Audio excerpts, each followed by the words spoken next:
Hello, everybody. I hope you've had a good week, and I thank you for being patient with me for missing last week. I decided to do something a little different this week with the video. Instead of trying for us to get all connected tonight, and again, I know it was a change of date, so some of you may have some type of conflict. Well, and when you do it like this, it really makes no difference because now anyone that is not available tonight can watch this at another time, which is one of the great things about video. Another reason I've done it is I'm not entirely thrilled with Blackboard Collaborate's connectivity, especially the sound. And I thought, well, I'm going to try this. We still will get together next Monday for more conversation because we're going to have some things to talk about on the Transformational Innovation Project.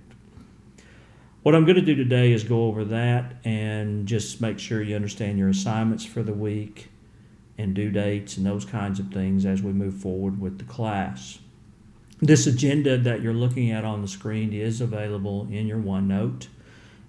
We're going to talk about the rubric, and I have pushed an example in OneNote of a transformational innovation project that was done the last time I taught the class. So this will kind of give you an idea of what someone did. A couple of formats that have been used, and hopefully give you some good ideas as we move forward with that. Before we go to that, just want to go over the assignments, which you're already aware of. Of course, reading Chapter 4, The Next Level of Teachers, The Tweeners, from Anthony Muhammad's book of Transforming School Culture. We'll spend some time discussing that next week.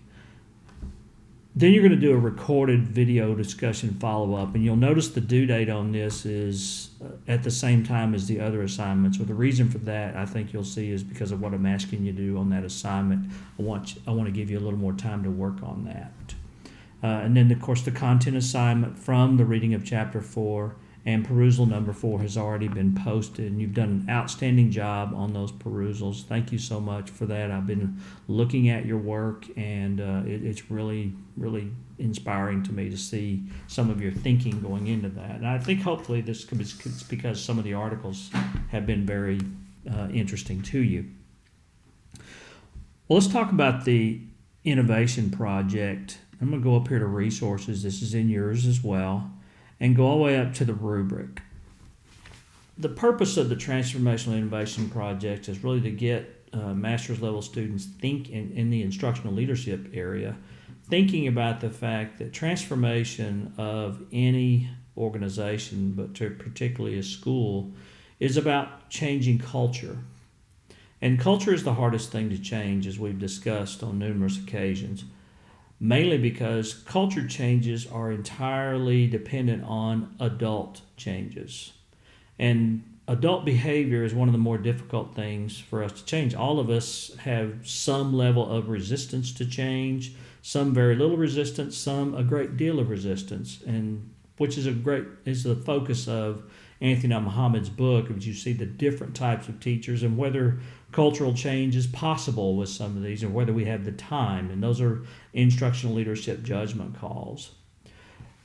But starting with the rubric, what I've asked you to do, and you've already submitted to me, and I've given you feedback on different types of projects. Well, here's how I'm going to evaluate the projects. I'm going to look for a description. In order to get full credit, I want to see a narrative or explanation clearly articulating the plans and processes for creating the systemic culture. It's just got to be clear on that, and I think in the example I provided shows a very clear narrative, and also it was presented in class. So we'll probably try to fix this up to where we do some presentations in class. I'm still working on how we do that. Planning and implementation. The innovation has a thorough planning process for introducing and implementing the innovation. Multiple examples are provided, included, but not limited to, professional learning communities, strategic planning, timelines, outside resources, etc. So all of those types of things need to be included in there. And assessment and evaluation. Anytime you've got some kind of change process going in, you need to have a process to assess it as you're going and evaluate eventually how the project is impacting student learning, culture change, those kinds of things. And there are different ways to assess that, and I want you to articulate that in your work. And then finally, project is exceptionally well organized and clearly presented. And what I'm talking about that is even though I want to do some sharing from your work, I'm really looking at the quality of the presentation itself. You can use PowerPoint, you can use slides from Google, you could use Prezi or any other presentation format that you see fit and works for you, but also allows me to be able to access it too. That's very important. Well, then when you look at, here's an example, and I need to move that up to right there. Do it as a subpage.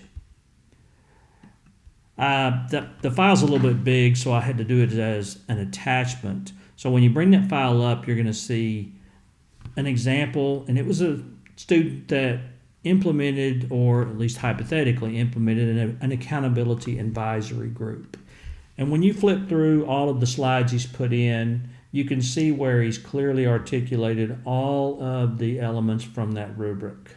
You'll be able to see the purpose. I was clearly able to see the plan for implementing the assessment process. Showed lots of examples, how they're going to get started, how they're going to assess it, and how you're going to evaluate it. So it's not something just massive, but he did a good job of getting every single thing in there and using some graphics to show some of those examples. So I put that in OneNote for you, so that kind of gives you a guide to go by. You do not have to use that exact format. It just needs to have all of those elements. You can include video if needed. Just be as creative as you think you need to be on that, and we'll look forward to hearing the feedback from your work as we talk through these throughout the year. The due date on these, I'm going to go back and look, I believe, in the syllabus. It's not due until November 11th, so we've got nearly a month for you to work on this. But I wanted to get you some examples of that as we move forward. Now, as a follow-up to that, here's what I want you to do. I'm going to post an assignment in Blackboard, and here's that assignment. I want you to study the transformation project example provided in OneNote and the associated rubric. Reflect on your project, and use the space below to create an outline to cover all the required elements. And be sure to include enough information for me to provide appropriate feedback and submit in Blackboard when ready. This gives you an opportunity for you to start sketching it out. It literally means like Roman numeral 1 could be your slide 1 or whatever you want to call that, introduction or whatever, and then some narrative about what you plan to put there. And just move forward with the entire project that you plan to implement or hypothetically implement. And then I'll be able to give you some feedback on that. So that'll be your follow-up discussion, or video follow-up discussion from this recorded video. Go back to our agenda. And that's all I want you to work on this week. You have the 2 assignments. You have the reading, and then you have the new assignment of the video discussion follow-up. And let me know if you have any questions or have any technical issues with getting to the video. And I will see you next Monday night.